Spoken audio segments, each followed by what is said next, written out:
Happy happy Makar Sankranti. उत्तरायण शुरू हो गया है, सबका अच्छा समय शुरू हो गया है। जी हाँ बिल्कुल, मैं तो बंगाली परिवार को बिलोंग करती हूँ। मैं जयती चैटर्जी हुआ करती थी शादी से पहले। तो मकर संक्रांति की बहुत खूबसूरत यादें हैं। मैं दिल्ली में बड़ी हुई हूँ और क्योंकि हम लोग प्रवासी बंगाली थे तो मेरी मदर मकर संक्रांति के दिन, हम लोग ना बंगाली लोग खजूर का गुड़ यूज़ करते हैं ना जब सर्दियाँ होती हैं, तो खजूर के गुड़ की खीर बनाती थी। एक पाटीशैप्टा नाम की चीज़ होती है जो डोसे जैसा दिखता है, उसके अंदर नारियल और मावे का पूड़ होता है, ऐसे डोसे जैसा बड़ा अच्छा।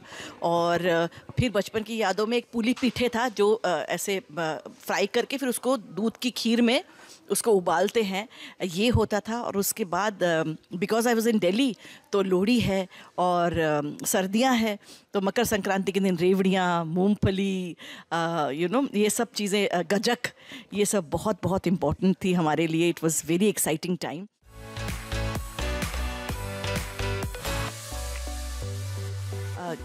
पतंग भी उड़ाते थे।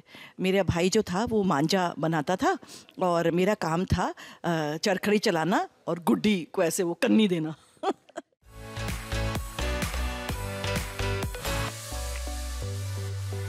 मेरे ख्याल से हर किसी का ड्रीम है, हमारे देश में जितने भी एक्टर्स हैं या जितने भी कलाकार हैं, अब तो मैं इंटरनेशनली भी कहूँगी, उन सब की एक बार दिल में दिली इच्छा है कि वो मिस्टर संजय लीला बंसाली के डायरेक्शन में काम करें। और वो सपना मेरा 2022-23 में पूरा हुआ, हीरा मंडी करके। इस एक्सपीरियंस को ना बयान नहीं किया जा सकता, क्योंकि वो इंसान ऐसे हैं, सब लोग उनको परफेक्शनिस्ट बोलते हैं, सब लोग कहते हैं कि वो डांटते हैं अपने काम पे, लेकिन मैं ये कहूँगी कि वो बहुत सॉफ्ट इंसान है। वो बहुत प्यार करते हैं अपने एक्टर्स को। सुबह जब आप जाते हैं और उनसे मिलते हैं, मैं तो हमेशा प्रणाम करती थी, तो जब मैं प्रणाम करके खड़ी होती थी वो इतना प्यारा मुझे हक देते थे और पूरे दिन की डिस्कशन होती थी कैसा सीन होगा, कैसा नहीं होगा। He is a very very democratic director, I must say. वो बहुत समझदार डायरेक्टर ये हैं कि उनको जहाँ से जो बढ़िया मिलता है ना, वो उसको आत्मसात कर लेते हैं, चाहे वो डायलॉग्स में हो, चाहे कैरेक्टराइजेशन में हो, डिस्कशंस में हो। अगर उनको लगता है कि ये उनके सीन के लिए सही है, उनके शो के लिए सही है या फिल्म के लिए सही है, तो वो उसको एक्सेप्ट करने में, चाहे वो मेरे जैसा एक्टर ही क्यों ना हो, वो एक्सेप्ट करने में बिल्कुल नहीं झिझकते। इससे बढ़िया और क्या हो सकता है एक डायरेक्टर का quality, that he accepts and from everybody, और फिर वो अपने विजन के साथ उसको मैच करते हैं।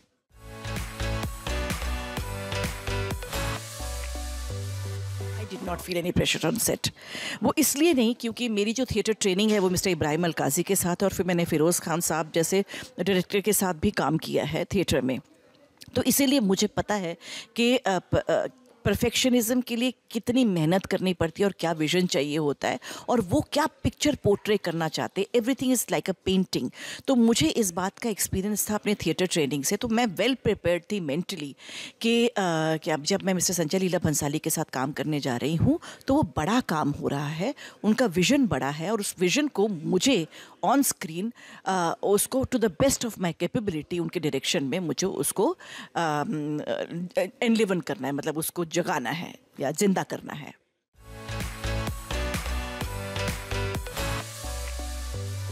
Not at all, not at all.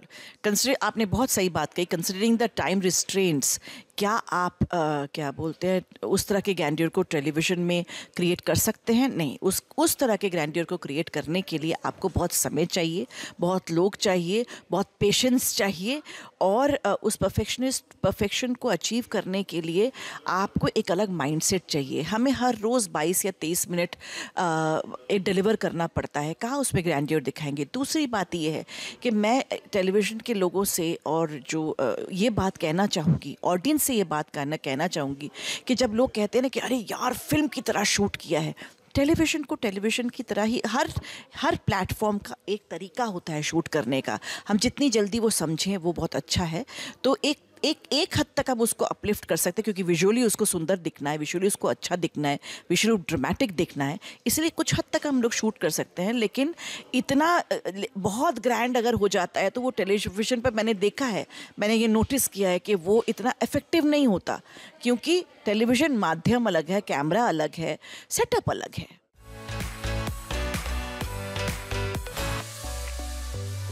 मैं मैं तो ये 50 करोड़ साल से सुन रही हूँ, पिछले जब से ये क्या बोलते हैं सोशल मीडिया आया तब से मैं सुन रही हूँ, और ओटीटी प्लेटफॉर्म्स आया तब से मैं सुन रही हूँ कि टेलीविज़न गया, टेलीविज़न गया, टेलीविज़न गया, अब तो चला जाएगा, बहुत टाइम नहीं है।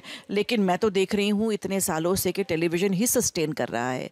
बहुत सारे ओटीटी चैनल्स बंद हो गए, बहुत सारे ओटीटी चैनल्स के बजट्स इतने कट हो गए हैं अब कि बहुत लोग उसमें काम नहीं करना चाहते हैं।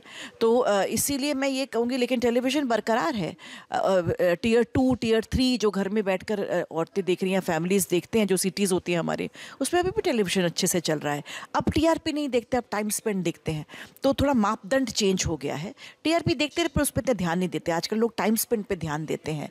दंगल जैसे चैनल्स जो हैं वो टीआरपी पे कभी ध्यान नहीं देते, वो टाइम स्पेंड पे ध्यान देते हैं, और उनके टाइम स्पेंड 22 मिनट में से 21-21 मिनट, 20-20 मिनट देते हैं।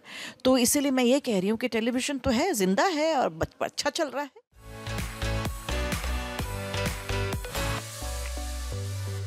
मेरी तो बड़ी दिली इच्छा है कि हीरा मंडी जो है वो थिएटर में भी रिलीज़ हो, क्योंकि मैंने जो पहले 2 एपिसोड प्रीमियर के देखे थे वो बड़े स्क्रीन पे देखे थे, बड़े पर्दे पर देखे थे। तो इसीलिए मैं कहूँगी, और उसका इफ़ेक्ट कुछ कमाल का था। जो आप अगर घर पे बैठकर फ़ोन पे हीरा मंडी देख रहे हैं ना, तो फिर आपको वो सीरीज़ जो है ना कभी आपको समझ में नहीं आएगी। उसका ग्रैंडनेस, उसकी बारीकियाँ, उसके डायलॉग्स, एक्सप्रेशंस, म्यूज़िक, डांस आपको कभी उतना इफ़ेक्टिव नहीं लगेगा। जब आप उसको थोड़े से बड़े पर्दे पे देखेंगे ना, तभी उसका वो एकदम उसका इफ़ेक्ट आपके सामने आएगा।